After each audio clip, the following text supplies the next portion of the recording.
तर नमस्कार सगळ्या माझ्या मैत्रिणींना. तर चला माझ्या यूट्यूब चॅनलमध्ये तुमचं स्वागत आहे. तर मी चॅनल सुरू केलेला आहे. तर मी याच्यामध्ये घरातलं पण दाखवणार आहे थोडंसं आणि रेसिपीसुद्धा तुमच्यासोबत शेअर करणार आहे. तर चला, बाजारातून मेथीची भाजी आणलेली आहे तर ती निवडून घेते मी.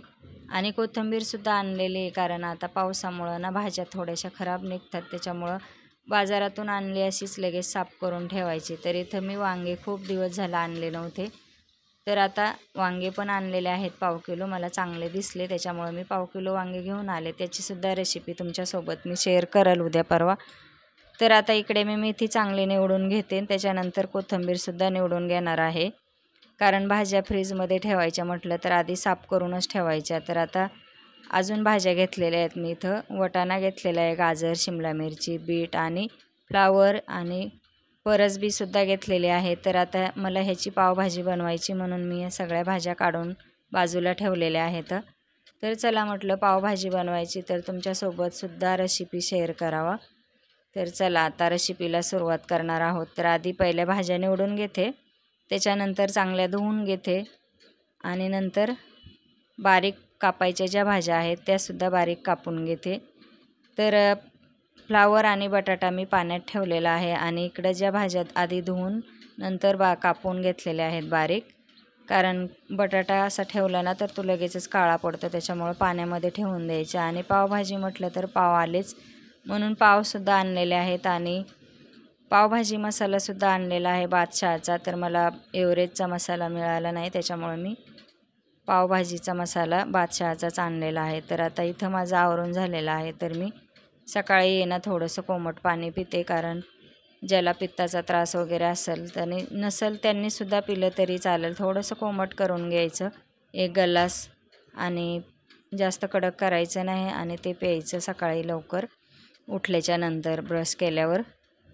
तर आता चला पावभाजी फोडणी टाकायची, त्याच्यामुळे मी इकडं कुकरसुद्धा घासून घेतलेला आहे. तर त्यातलं पाणी जाईसपर्यंत गरम होईल तोपर्यंत पूर्ण त्याला कुकरला चांगलं तापवून घ्यायचं गॅसवर, म्हणजे फोडणी आपली पावभाजीची पहिलीच चांगली बसते. तर आता इकडे चांगला कुकर तापलेला आहे. तर आता याच्यामध्ये फक्त तेल टाकून घ्यायचं.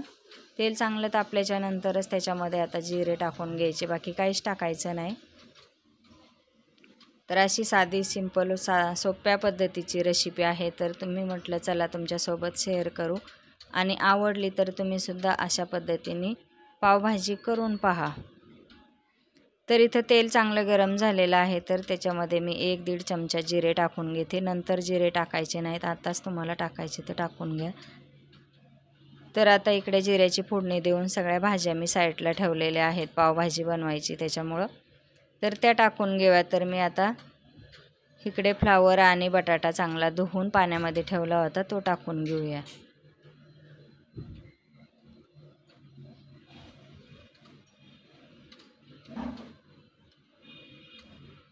तर अशा पद्धतीने मी सगळ्या भाज्या त्याच्यामध्ये कुकरमध्ये टाकून घेते. आणि वाटाणा पाव किलो होता ना, त्याच्यामुळे मी थोडासा वाटाणा ठेवलेला आहे, कारण वाटाणा नंतर पण थोडासा फोडणीमध्ये टाकला ना तर छान असं त्याला चव पण चांगली येते. आणि ते सगळ्या भाज्या गाजर, बीट, शेंग, ती परसबीची शेंग, शिमला मिरची, टोमॅटो बारीक करून घेतलेला आहे तोसुद्धा टाकलेला आहे. तर 2 टोमॅटो टाकलेत आणि 2 मी फोडणीमध्ये टाकणार आहे. असे 4 टोमॅटो मी वापरते पावभाजीसाठी, तर एकदम टेस्टी होते. तर आता इथं ह्या भाजीच्या चवीप्रमाणे मीठ टाकून घ्यायचं. तर मी 1 चमचा मीठ टाकलेला आहे आणि खालीवर करून घेते. तर 2 ग्लास ह्याच्यामध्ये पाणी टाकायचं. भाजीच्या थोडंसं वर येईपर्यंत पाणी टाकून घ्यायचं, म्हणजे भाजी पण चांगली शिजली जाते.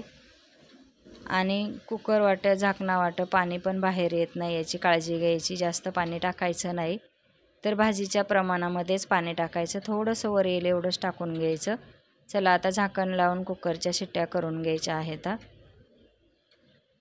तर कुकरच्या किती शिट्ट्या करायच्या तर 5 ते 6 शिट्ट्या करून घ्यायच्या, म्हणजे सगळी भाजी आपली चांगली शिजली जाते. तर आता चला कुकरच्या शिट्ट्या करून घेते मी 5 ते 6. तोपर्यंत कांदा टोमॅटो फोडणीसाठी तयारी करूया, म्हणजे पटकन आपली पावभाजी तयार होईल. तर अशा मी 6 शिट्ट्या होऊ देते आणि त्याच्यानंतर थंड होऊ द्यायचा कुकर चांगला. आणि मगच उघडायचा, नाही तर गरम वाफ लागू शकते. तर आता इथं पाहूया शिट्टीवर करून. तर सगळी हवा गेलेली आहे. तर आता कुकर खोलून दाखवते तुम्हाला. छानपैकी भाजी शिजलेली आहे. हे पहा, पावभाजीची भाजी पूर्ण छान अशी शिजली. तर आता इथं फक्त काय करायचं, मॅशरने बारीक करून घ्यायची आपल्याला. तर अशा पद्धतीने तुम्ही मॅशरने एकदम एकजीव करून घ्यायची. तर मी आता इथं पावभाजीची भाजी बारीक करून घेते आणि नंतर फोडणी टाकणार आहे. तर अशा पद्धतीने एकदम हाताने बारीक करून घ्यायची छानपैकी आणि नंतर फोडणीला द्यायची. हे पहा, अशी एकदम एकजीव झाली पाहिजे. सगळा बटाटा त्याच्यामधले सगळ्या भाज्या अशा बारीक झाल्या पाहिजेत. तर आता चला, कढई गरम करायला ठेवली आणि तेल टाकून घेतलं. तेल चांगलं तापल्याच्या नंतर त्याच्यामध्ये मी थोडंसं बटर टाकलेलं आहे. थोडंसं टाकायचं म्हणजे ते फोडणीची टेस्ट अजून वाढली जाते. तर छानपैकी टेस्ट येते. त्याच्यानंतर आता लगेचच मी कांदा टाकून घेते. कांदा पण प्रमाणातच टाकायचा, जास्त टाकायचा नाही, कारण जास्त कांदा टाकला ना तर फक्त कांदाच लागेल. त्याच्यामुळं एक असा चांगला मोठा कांदा घेतलेला आहे मी, तो बारीक कापून घेतला आणि बटर आणि तेलामध्ये फोडणीमध्ये टाकून घेतलेला आहे. तर याच्यानंतर आता लगेचच टोमॅटो टाकून घेणार आहे. पण थोडंसं मीठ टाकलं, कारण कांदा पटकन परतावा.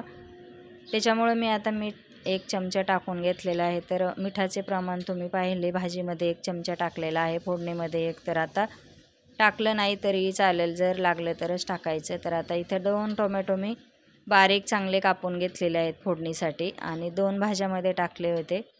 तर ते सुद्धा आता मी इथं टाकून घेते सगळे आणि चांगले 5 मिनटं ह्याला शिजू देणार आहे. कारण जेवढं कांदा टोमॅटो चांगलं शिजेल तेवढे आपली पावभाजीची टेस्ट चांगली वाढते. तर अशा पद्धतीने शिजवून घ्यायचं आणि जी भाजी आपण साईडला ठेवलेली आहे मॅश करून पावभाजीची, तर ती पाहूया कशी टाकायची. तर आता त्याच्यामध्ये फोडणीमध्ये मी कढीपत्ता टाकलेला आहे. तुम्हाला नसेल आवडत तर टाकू नका. तर थोडीशी आलं लसणाची पेस्ट मी आता आयतीच टाकलेली आहे, कारण बनलेली नाही आहे, त्याच्यामुळं विकतचीच टाकली थोडीशी. आणि त्याच्यानंतर टाकणार आहे मी धना पावडर. तर ते चांगले एकजीव करून घ्यायचं आणि नंतर आपले मसाले टाकून घेऊया. थोडेसे वाटाणे ठेवले होते, ते पण याच्यात टाकू, म्हणजे ते चांगले शिजले जातील आणि परतले पण जातील.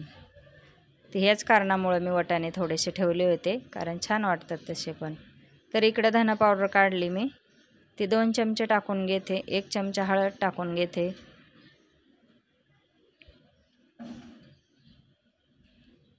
हळद टाकून झाल्याच्या नंतर मी याच्यामध्ये 2 चमचे मिरची पावडर टाकणार आहे.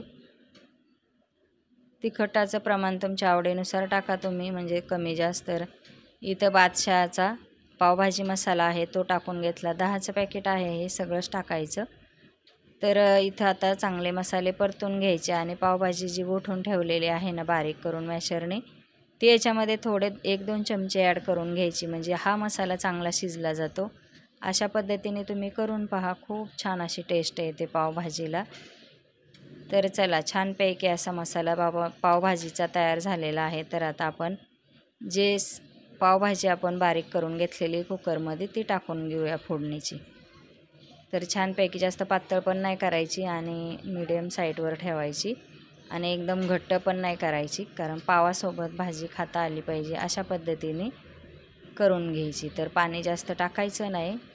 तर आता मी यात फक्त थोडासा कुकर हिसळून टाकणार आहे, थोडं 1 वाटीभर, नाही तर बिलकुल पाणी टाकणार नाही, एवढंच प्रमाण ठेवणार आहे आणि चांगले 5 ते 10 मिनटं बारीक गॅसवर शिजू द्यायची. तर चला, रेसिपी पण कशी वाटली आणि ते पण मला कमेंटमध्ये सांगा. आणि तुम्हाला हे माझे व्हिडिओ आवडत असतील तर मला कमेंटमध्ये सांगा आणि एक लाईक करा. चला, नवीन असेल तर सबस्क्राईब करा.